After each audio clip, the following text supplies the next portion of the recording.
I am Chris from the Hypro Service Department, and I'll be showing you how to work on a 9303C-HM1C hydraulically driven centrifugal pump.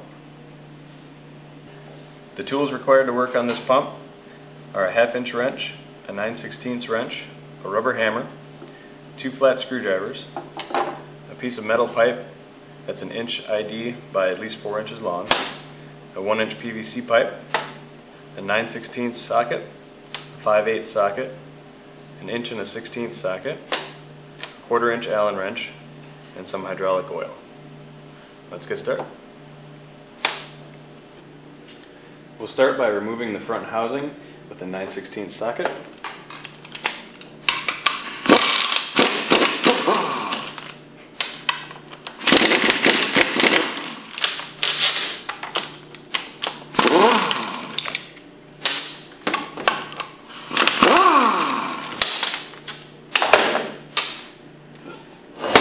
On this front housing, you have a stainless steel wear ring. If there's excessive wear on the inside surface of this ring, you may notice a loss in performance of the pump. Also, if the pump is not flushed out after use, the harsh chemicals can cause excessive corrosion inside of the pump. Here's an example of a front housing from a pump that had not been flushed out after use. You can see the evidence of extreme chemical wear and corrosion even in the plug area.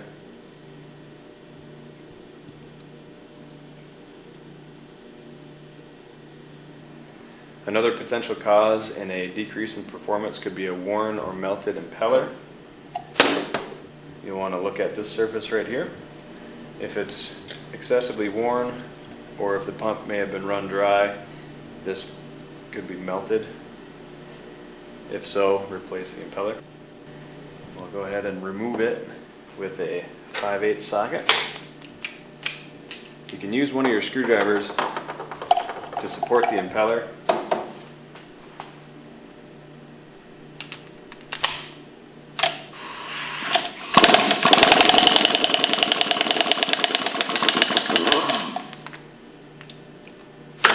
And then use the 2 flat screwdrivers to pry off the impeller.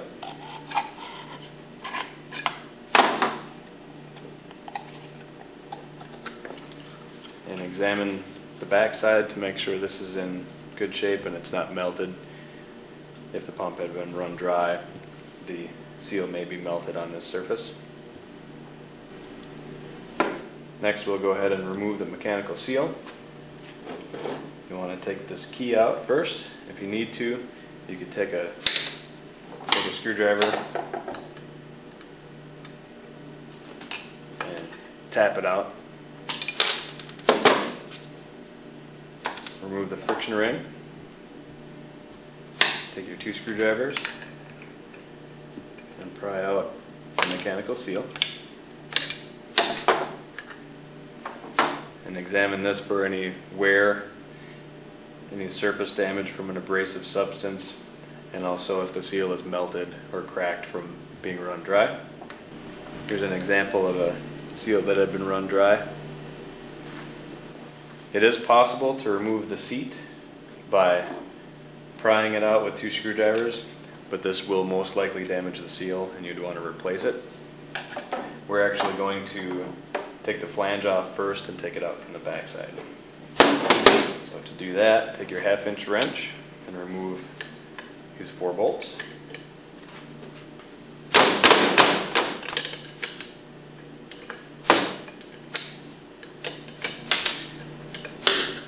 You can pull the flange straight off of the motor. And now we'll remove the seal seat from this side. If you were going to try to reuse a seal, you'd want to put a rag down or something to help protect the seal from any damage or dirt. You want to make sure that you have a very clean work area. And the seal can be tapped out from the back side gently with a screwdriver.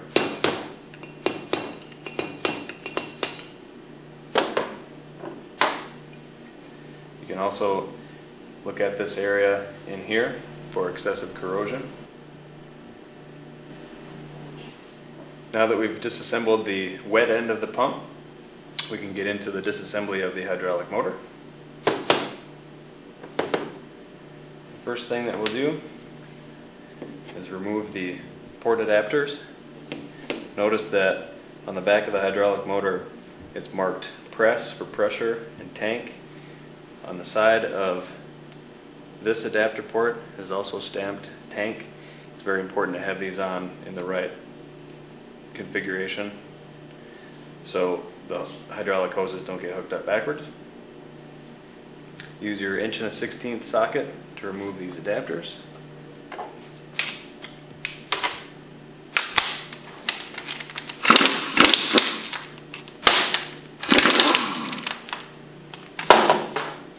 There's a check valve inside of the tank adapter. You should be able to hear that rattle. If you don't hear a rattle, you can take it apart by removing a snap ring inside and cleaning any contamination. If the hydraulic lines are hooked up backwards, it may cause damage to the hydraulic motor seal. Let's take a look inside. We'll start by removing the bypass screw. Refer to your instruction manual on how to properly set this according to your hydraulic system. We use a 9/16 wrench to remove the nut and washer behind it. Use a flat screwdriver to remove the screw itself. And you'll notice behind the washer that there's a gasket which is included in the 3430-0178 repair kit. Now we'll use our 1/4 inch Allen to remove these 4 bolts.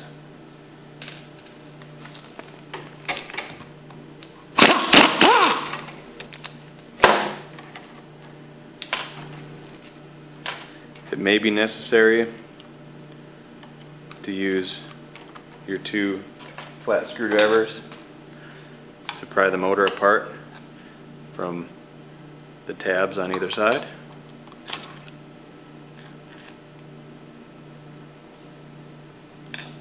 At this point you can check for any damage to the bearing or this O-ring or G-rotor.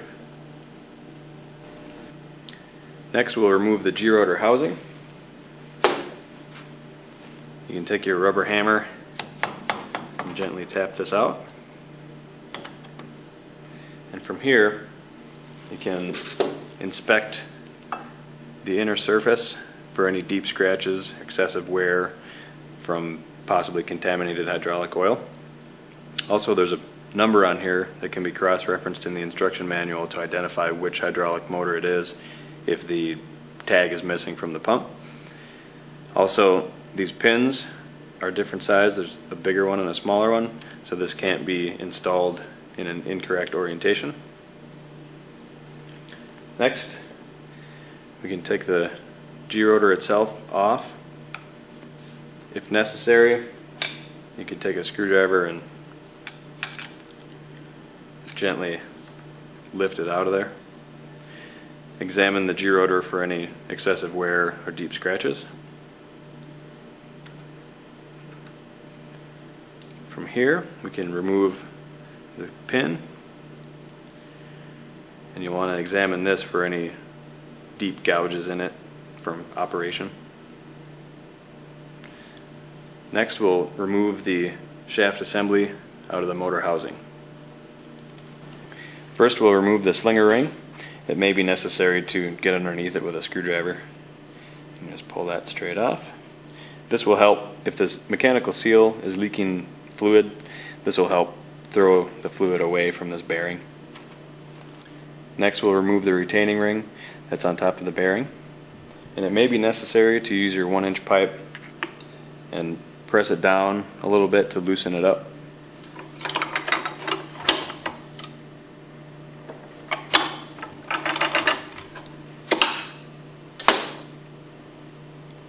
Pull this out.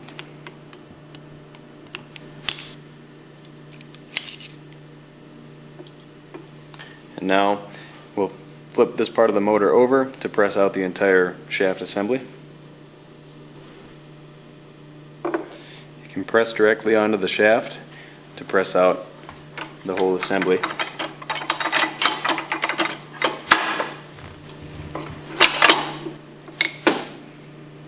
Now from here you can see the bearing, the spacer, the lip seal, the thrust washers, and the thrust bearing. Now we can disassemble the shaft assembly. What you want to do is take your flat screwdriver and put it into one of these notches and twist it to remove that retaining ring. You can pull off your thrust washers and thrust bearing. We'll want to make sure when we reassemble it that they go back together in this order. Make sure that your work surface is clean so this bearing doesn't get contaminated with debris. Now, you won't want to drag this seal over this retaining ring groove, so we'll remove this small retaining ring from this side, being careful not to damage the bearing, and then we'll press these three parts off with the arbor press. We can press off these three components.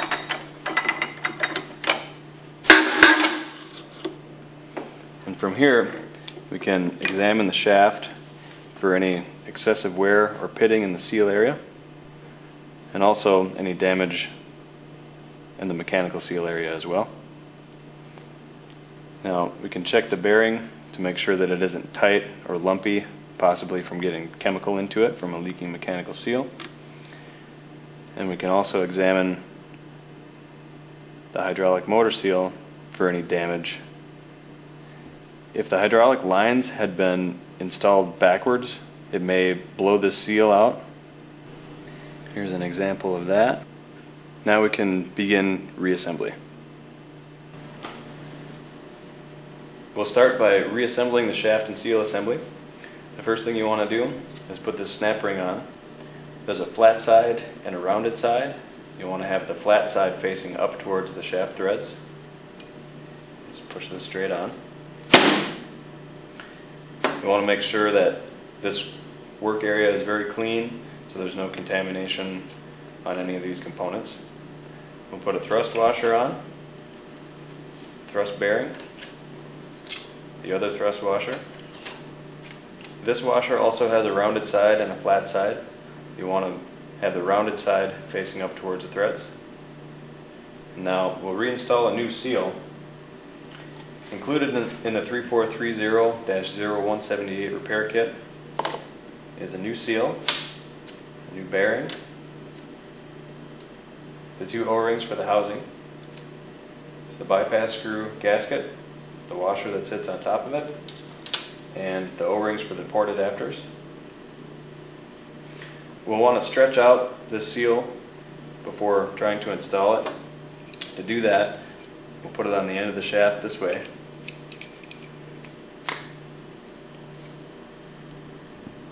You'll never want to drag this seal over this retaining ring groove. That's why I put these components on first. Now that we've stretched it out a little bit, you want to make sure that it goes on this way and work it on carefully so that you don't fold over the inner edge of the seal. If that does happen, that seal is no good. Now we'll put this spacer back on and press the bearing back on. We'll put the bearing onto the press and then drop the shaft into it. You can press directly on it until you feel it bottom out on the snap ring. These parts should stay somewhat loose. If they're bound up, you'll want to back that bearing off just a little bit by pressing down on the threaded side. Next, we'll reinstall this snap ring.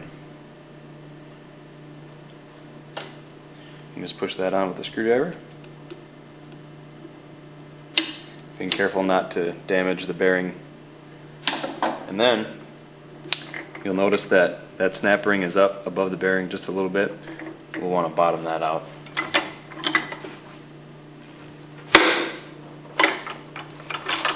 Now we can press the whole assembly back into the motor body. You'll notice that on the bottom of this there are two weep holes. If this oil seal is leaking, it'll leak oil out of these holes. Be careful when reinstalling this so that these components are straight when you drop it in. If they're sideways a little bit, when you press it in, they'll bind up in there. So get these as straight as you can by hand. Drop it straight in. And then we'll use that 1-inch piece of pipe to support the bearing. And you'll feel the seal press into the motor body.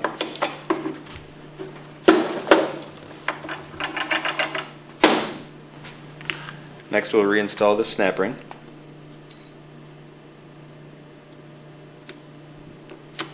You want to make sure that it's fully seated into there. And now we can bring this back to the vise to assemble the rest of the motor. After pressing in the shaft assembly, you want to turn it by hand to make sure that it turns nice and smooth and you don't feel or hear any drag in there. If there is, then you may have gotten one of those washers off to the side a little bit and it's binding up in there.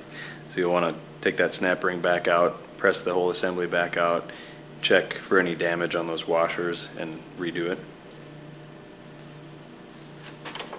Now the first thing we'll want to do, make sure that this area is nice and clean, there's no debris on it, and we'll reinstall the G-rotor. The easiest way to do that is to take your pin first, and you may need to hold that in with a screwdriver and put on the inner portion of the G-rotor.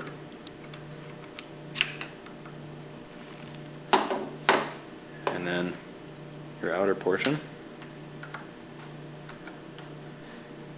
And now when we put this G-rotor housing back on, you'll want to take some of that hydraulic oil and put it on the inside surface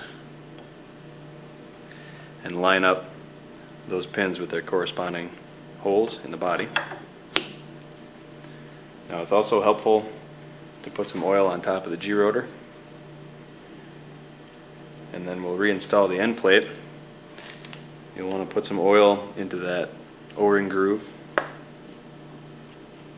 to help hold that new O-ring in place. When you flip it over and put that on. Now we'll put our 4 Allen bolts back in.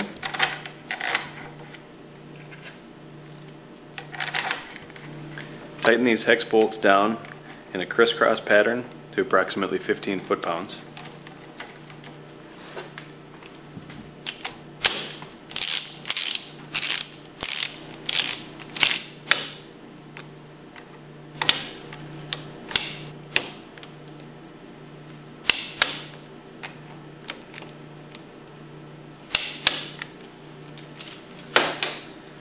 Now we'll reassemble the bypass screw.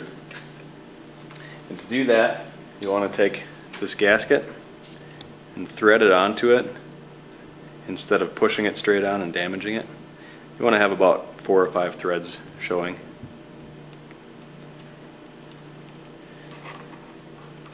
Go ahead and screw this all the way in.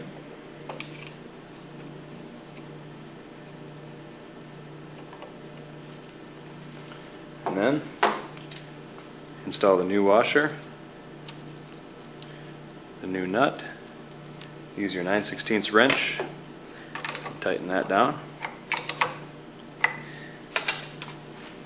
After getting this far, you want to turn the motor by hand.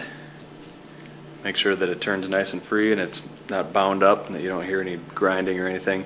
If there is, then there could be contamination somewhere. There might have been some debris inside of the motor when you put it together. So that's nice and smooth. If you can't turn it by hand, you can put the key into it and then use a crescent wrench to turn it, and if it breaks loose and then turns smooth, it's okay. If it turns hard, take it apart and check for any problems inside. Now we can install it onto the wet end of the pump.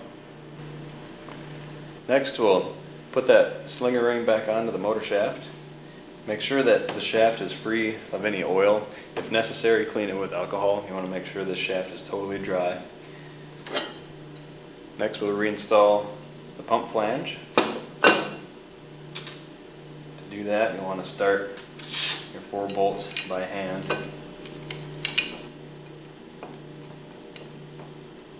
And then tighten them down with your 1/2-inch wrench.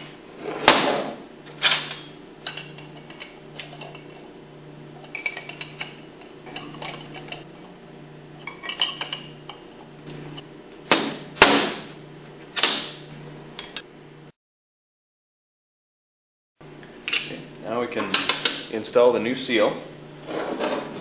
In the 3430-0332 kit is the new seal, the new seat, the new friction ring, and a new O-ring.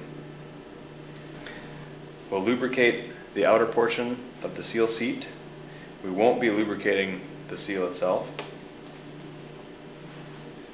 Put a little oil around the edge, and then you want to make sure that the seal seat surface is clean and there are no scratches or chips in it. And to install that, drop that straight in and use that 1-inch PVC pipe. Being careful not to scratch the seal surface. Push it in until you feel it bottom out, and again make sure that it's clean of any debris. If there's any oil on this pump shaft, make sure you clean that off. You'll notice that the shaft itself has a rough surface. The reason for this is to grab onto the inside of the seal itself, so this will rotate with the shaft and that seat stays stationary. So we'll use that PVC pipe again to install the seal, making sure that this surface is facing down towards the ceramic seat.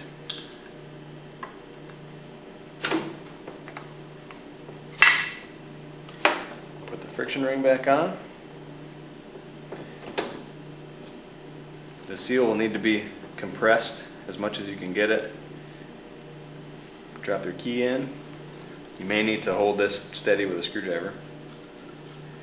Install the impeller.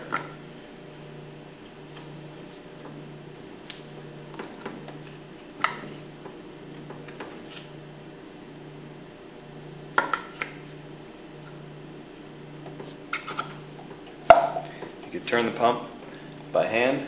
Make sure that the impeller is locked onto that key. And then for the impeller nut, we'll want to put 1 drop of medium strength Loctite inside of it.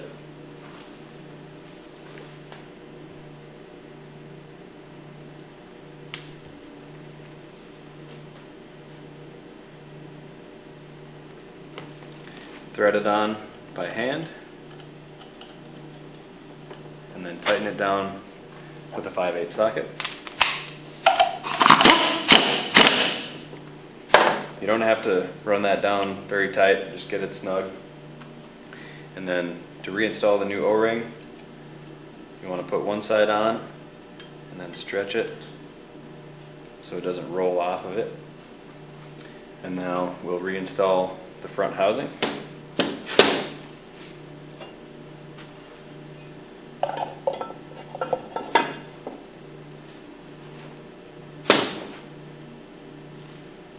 Use your 9/16 wrench to tighten down these 4 bolts.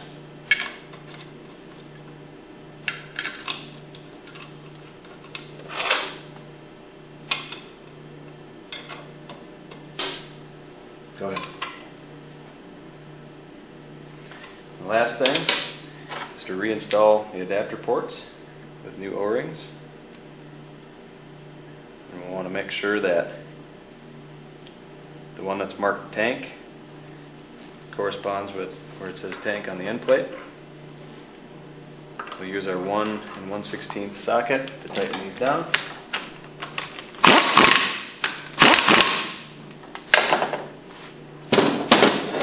That's it. This has been the 9303C-HM1C. If you have any further questions, you can call 1-800-468-3428 or visit us online at hypropumps.com.